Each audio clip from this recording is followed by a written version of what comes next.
Uncle just ഒന്ന് ബാത്റൂമിൽ.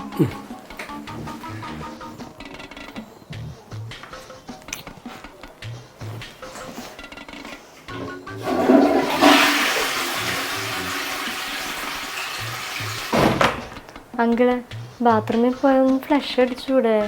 കാരണന്മാരെ വൃത്തി പിടിപ്പിക്കാൻ തുടങ്ങിയ കാണിച്ച പിന്നെ പഠിപ്പിച്ചു പോകൂല അങ്കിള്. ഇപ്പൊ നല്ല നിഷേധമായിട്ട് മാറിയില്ലാണ്.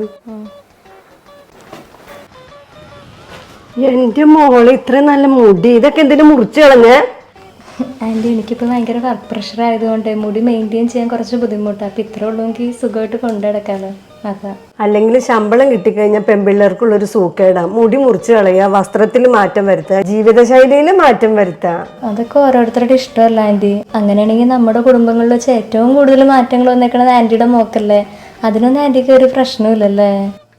ആള് കൊള്ളാല്ല. ഇപ്പൊ തറുതല പറയാനും പഠിച്ചാ? ഉള്ളത് പറഞ്ഞാൽ നിങ്ങളപ്പോൾ ഉള്ളതൊക്കെ അപ്പം തന്നെ തറുതലില്ല. എങ്കിൽ ആൻറ്റി ഞാനെന്നാ പോയിട്ട് വരാം. അന്ന് ഇന്ന് മോള് ബസ്സിന് പോട്ടെ, പോണ വരെ അങ്കിൾ എടുക്കട്ടെ മോക്കടെ വണ്ടി. അല്ല, അങ്കിളിന് എവിടെ പോകണ്ടേന്ന് പറഞ്ഞാൽ ഞാൻ അവിടെ ഇറക്കിയിട്ട് പൊക്കോളാം. എനിക്ക് ഉച്ചക്ക് നമ്മളെ പോകേണ്ടത് ആണ്. എന്നാ പിന്നെ അങ്കിളിന് ബസ് പിടിച്ച് വെക്കൂടെ? 10 കാശ് കിട്ടി തുടങ്ങിയപ്പോ നല്ല അഹങ്കാരിയായിട്ട് മാറിയില്ല.